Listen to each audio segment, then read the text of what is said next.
Skin ब्राईटनिंगसाठी आणि tan remove करण्यासाठी घरच्या घरी फेस पॅक कसा बनवायचा हेच आज आपण ह्या व्हिडिओमध्ये बघणार आहोत। नमस्कार मंडळी, welcome back to my channel. मी शीतल। मी दर आठवड्याला लाईफस्टाईल, फॅशन, मेकअप, ब्युटी अशा वेगवेगळ्या विषयांवरती व्हिडिओ घेऊन येत असते।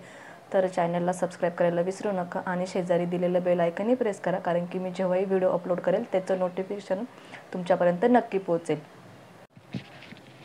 तर आजच्या व्हिडिओमध्ये आपण स्किन ब्राईटनिंगसाठी आणि टॅन रिमूव्ह करण्यासाठी घरच्या घरी फेस पॅक कसा बनवायचा हे आज ह्या व्हिडिओमध्ये बघणार आहे। तर व्हिडिओ शेवटपर्यंत बघत राहा। तर चला वेळ न घालवता व्हिडिओला सुरुवात करूया। आता हा फेस पॅक बनवण्यासाठी आपण घरातलेच 3 घटक वापरणार आहोत। म्हणजे आपल्या किचनमध्ये इझी अवेलेबल असतात तेच घटक वापरून आपण जो फेस पॅक आहे तो बनवणार आहोत। तर मी आता ते कसं बनवायचं ते तुम्हाला सांगते। कुठले कुठले घटक आपण वापरणार आहोत ते पण मी तुम्हाला पुढे व्हिडिओमध्ये दाखवणार आहे।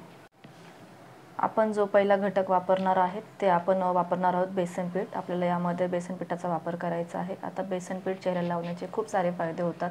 जसं काही स्किन ब्राईटनिंगसाठी उपयोग होतो, चेहऱ्यावरचा टॅन रिमूव्ह करण्यासाठी पण मदत होतो, किंवा चेहऱ्यावरती जी डेड स्किन आलेली असेल ते पण निघून जाण्यास मदत होते। म्हणजे असे भरपूर सारे जे फायदे आहेत आपल्याला बेसन पिठाच्या याच्यापासून मिळतात। त्यामुळे आपण जो पहिला घटक त्यामध्ये वापरणार आहोत तो आहोत बेसन पीठ। चेहऱ्यावरील काही मुरुमांच्या समस्या वगैरे असतील किंवा अवेळी जे आपल्या चेहऱ्यावरती सुरकुत्या वगैरे येतात ते पण बेसन पिठाने आपल्याला निघून जाण्यास मदत होतं। म्हणजे अँटी एजिंगचं काम पण जे आहे ते आपलं आपण बेसन पिठापासून करू शकतो। त्यामुळे आपला महत्त्वाचा जो घटक आहे फेस पॅक बनवण्यासाठी तो आपण आज बेसन पीठ वापरणार आहोत। त्यामध्ये दुसरा जो घटक आहे तो आपण वापरणार आहोत हळदी। मग आता तुम्ही कस्तुरी हळदी वापरू शकता किंवा घरातली किचनमधली तुम्ही ती पण हळदी वापरू शकता, पण ती वापरताना आपल्याला एकदम चिमूटभर घ्यायची आहे। आता हळदीचे पण आपल्या चेहऱ्यासाठी खूप सारे बेनिफिट आहेत। बघायला गेलं तर हळद जी आहे अँटी ऑक्सिडंट आणि अँटी इन्फ्लामेटरी प्रॉपर्टीज असल्यामुळे आपण हळदीचा बेनिफिट आपण स्किनसाठी करू शकतो। म्हणजे चेहऱ्याला चमक येण्यासाठी, स्किन ब्राईटनिंग करण्यासाठी किंवा चेहऱ्यावरती जे डाग वगैरे असतील ते निघून जाण्यासाठी पण आपल्याला हळदीचा बेनिफिट होतोच। त्यामुळे आपण दुसरा जो घटक आहे तो हळदी वापरणार आहोत। हळदीमुळे आपल्या चेहऱ्यावरची जी पोत आहे ती सुधारण्यास देखील होते। म्हणजे स्किनचं जे टेक्स्चर आहे ते पण बदलण्यास मदत होते। जर आपली स्किन खूप डल वगैरे असेल किंवा खूप म्हणजे निस्तेज असेल तर आपण त्याच्या हळदीच्या वापरामुळे आपली जे स्किनचं आहे आपण म्हणजे स्किन रिपेअर करू शकतो त्यामध्ये। त्यामुळे आपण जो हळदीचा बेनिफिट आपण स्किनसाठी करणार आहोत।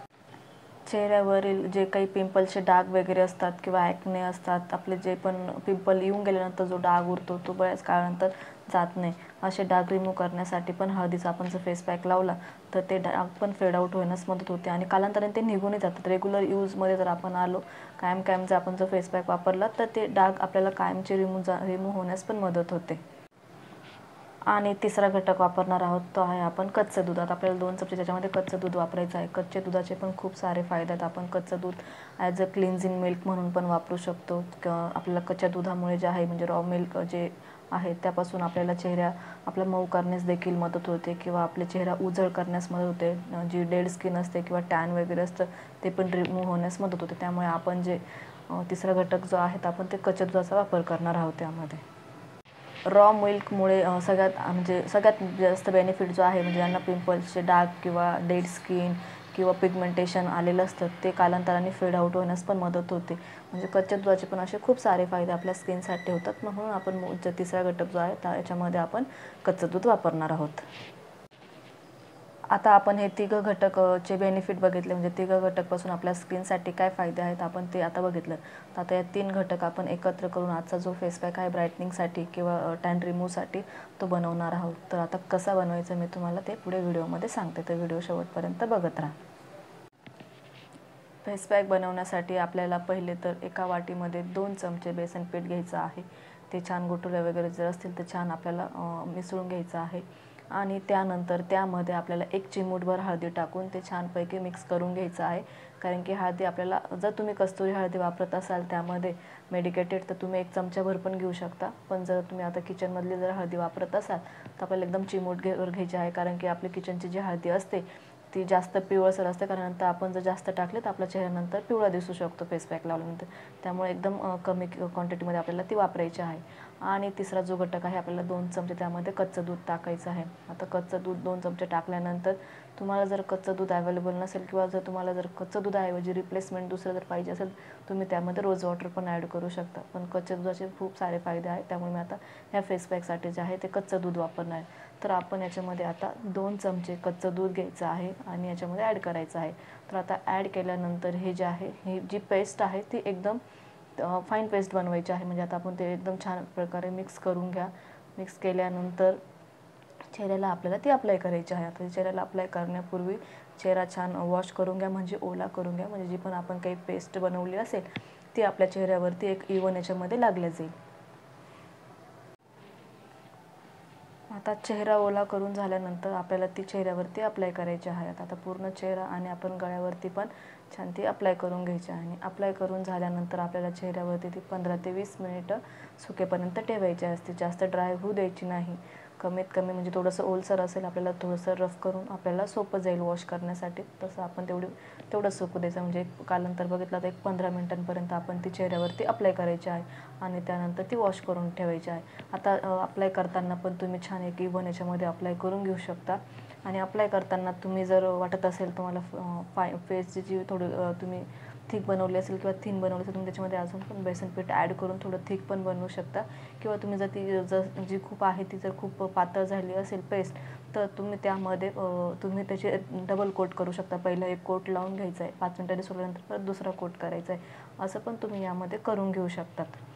आणि आपल्याला 15-20 मिनटं ती चेहऱ्यावरती ठेवायची आहे सुकेपर्यंत. आणि त्यानंतर छान आपल्याला जे वॉर्म वॉटर किंवा आपल्याला थंड पाण्याने पण वॉश, म्हणजे बहुतेक वेळेस म्हणजे बऱ्याचदा तुम्ही थंड पाण्यानेच वॉश करावी, गरम पाण्याने वॉश करून, कारण की चेहऱ्याला तुमची आग वगैरे होऊ शकते. पण तुम्ही जर साध्या पाण्याने वॉश केली तर आपल्याला चेहऱ्यासाठी चांगले बेनिफिट होते. त्याच्यामुळे साध्या पाण्यानेच वॉश करून घ्यायचे आहे. आता पाण्याने छान वॉश करून झाले आहे. आता तुम्ही चेहरा बघू शकता, एकदम छान क्लीन आणि डीप क्लीन झालेला आहे आणि चेहऱ्यावरती मस्त शाईन वगैरे येते. तर असंच तुम्ही फेस पॅक आठवड्यातून 2 वेळेस किंवा 3 वेळेसही बनवून लावू शकता. याची कुठल्याही प्रकारची साईड इफेक्ट नाही. आपण घरातलेच पदार्थ म्हणजे घरातल्याच घटकांपासून हे बनवतो आहे, त्यामुळे तुम्ही इझी पण बनवण्यासाठी 15-20 मिनटात आपल्याला रेडी पण होते आणि आपल्याला 10-15 मिनटं चेहऱ्यावर ठेवून आपण हा फेस पॅक रेडी करू शकतो. त्यामुळे आठवड्यातून कमीत कमी 2 किंवा 3 वेळेस तरी हा अप्लाय करा चेहऱ्यावरती. तुमच्या चेहऱ्यावरचे जे काही पिगमेंटेशनचे डाग असतील किंवा ॲक्ने असेल किंवा चेहऱ्यावरची डेड स्किन असेल किंवा चेहरा एकदम काळवंडला असेल किंवा निस्ती दिसत असेल, तो पण आपल्याला रिपेअर होण्यास मदत. आता कुठलंही आपण जे घरगुती फेस पॅक बनवतो त्याचे रिझल्ट कमीत कमी बघण्यासाठी आपण 5-6 आठवडे तरी आपल्याला कंटिन्यू अप्लाय करायचंच आहे. कारण की जे पण आपण नॅचरल पद्धतीने जी पण रेमेडी फॉलो करतो त्याचे रिझल्ट यायला वेळ लागतो. पण जे पण रिझल्ट येतात ते परमनंट असतात आणि कुठल्याही प्रकारच्या साईड इफेक्ट राहत नाही. त्यामुळे थोडंसं कोणत्याही गोष्टींना थोडासा वेळ लागेल. त्यामुळे थोडंसं तुम्ही 5 ते 6 आठवड्यांपर्यंत हे आपल्या फेस पॅक तुम्ही अप्लाय करू शकता. आय होप तुम्हाला व्हिडिओ आवडला असेल. कसा वाटला व्हिडिओ हे कमेंट करून नक्की सांगा. चॅनलला जर सबस्क्राईब केलं नसेल तर चॅनलला सबस्क्राईब करा, कारण की मी अशा वेगवेगळ्या विषयांवरती व्हिडिओज घेऊन येत असते, तर तुम्हाला त्याचं नक्कीच बेनिफिट होईल. त्यामुळे चला मग भेटूया पुढच्या व्हिडिओमध्ये. तोपर्यंत धन्यवाद.